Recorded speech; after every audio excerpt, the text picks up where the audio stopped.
تو مالک ہے تو خالق ہے، بتاؤں ساری دنیا کو۔ تو مالک ہے تو خالق ہے، بتاؤں ساری دنیا کو۔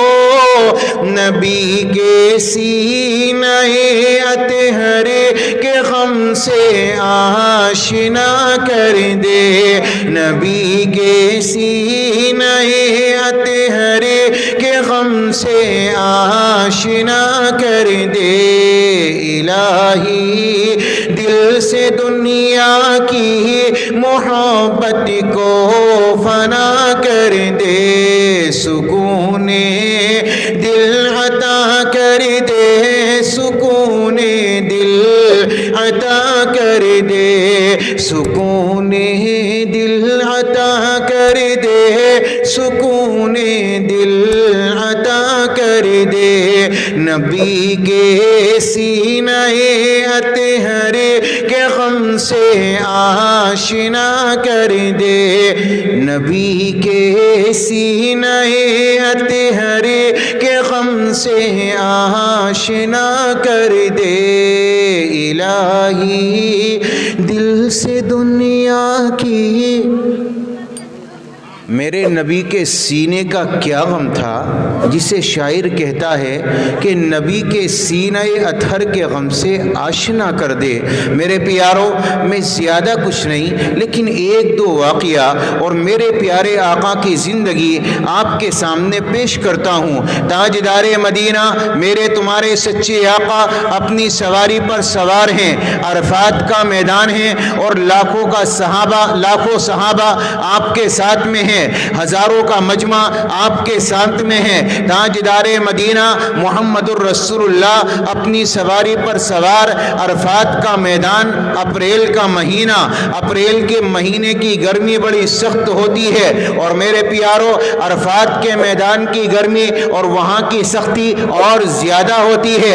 اپریل کا مہینہ تھا، تاجدار مدینہ اپنی سواری پر سوار تھے۔ میرے نبی کو امت کا خیال آیا، میرے نبی کے دل میں تصور آیا کل قیامت کا میدان ہوگا، اللہ تبارک و تعالی اسی عرفات کے میدان کو قیامت کا میدان بنائے گا اور میری امت یہاں پر کھڑی ہوگی۔ تاجدار مدینہ کو اپنی امت کا تصور آیا، اپنی امت کا خیال آیا تو میرے نبی امت کے غم میں رونے لگے اور تاجدار مدینہ کی آنکھ سے آنسو نکلے۔ میرے تمہارے نبی روئیں، 1 منٹ نہیں، 2 منٹ نہیں، 1 گھنٹہ نہیں، آدھا گھنٹہ نہیں، 2 گھنٹے نہیں، بلکہ برابر علماء کرام نے تخمینہ بیان کیا کہ برابر 5 یا 6 گھنٹے تک میرے نبی کی آنکھ سے آنسو نکلتے رہے اور محمد الرسول اللہ امت کے غم میں برابر روتے رہے۔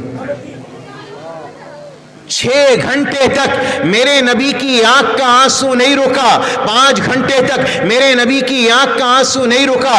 حضرت عائشہ کی روایت، ایک رات کا واقعہ، میرے تمہارے سچے آقا امام الانبیاء نے نیت باندھی اور زبان پر آیت آئی، وَامْتَازُوا الْيَوْمَ أَيُّهَا الْمُجْرِمُونَ۔ قیامت کا میدان ہوگا، اللہ نیکوکاروں کو الگ کرے گا، اللہ بدکاروں کو الگ کرے گا، اللہ نمازی کی صف کو الگ بنائے گا، اللہ بے نمازی کی صف الگ بنائے گا۔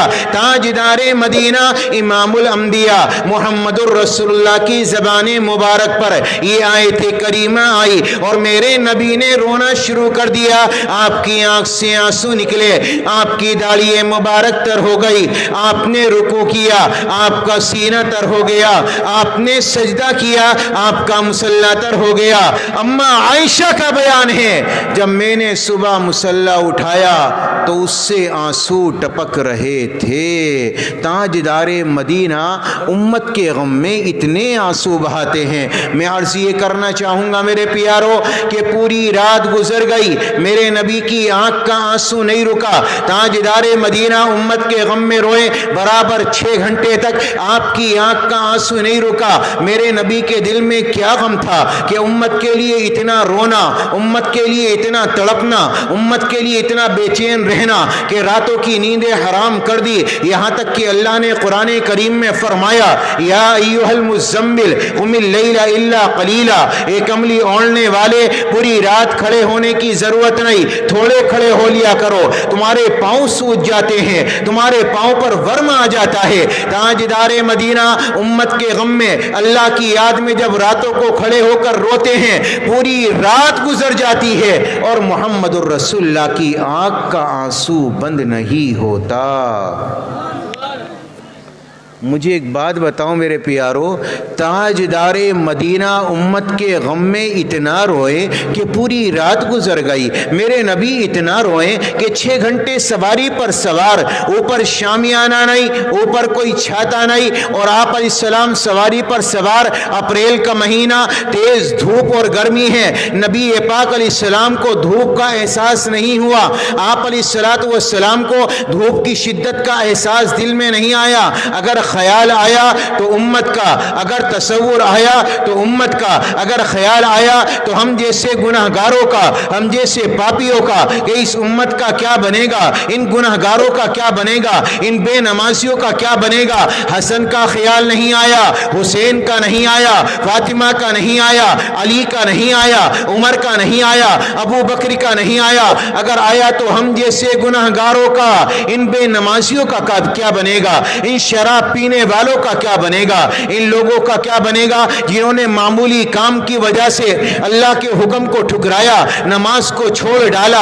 میرے پیاروں میں زیادہ کچھ نہیں، لیکن اتنا بتا کر جاؤں گا، تاجدار مدینہ محمد الرسول اللہ صلی اللہ علیہ وسلم امت کے غم میں روتے رہے۔ آپ نے امت کو کچھ تعلیمات دی، آپ نے کچھ نصیحتیں فرمائی، آپ نے فرمایا میری امت یقیناً اللہ تبارک و تعالیٰ کے راستے پر چلے گی، لیکن کچھ لوگ اس سے بھٹک کر بھی چلیں گے، کچھ لوگ ہوں گے جو نماز کے چھوڑنے والے، کچھ لوگ ہوں گے شراب کے پینے والے، کچھ لوگ ہوں گے زنا کرنے والے، لیکن تاجدار مدینہ امام الانبیاء نے فرمایا اگر 4 باتیں تمہاری زندگی میں ہوں گی، دنیا کی کوئی چیز تمہیں نقصان نہیں پہنچا سکتی۔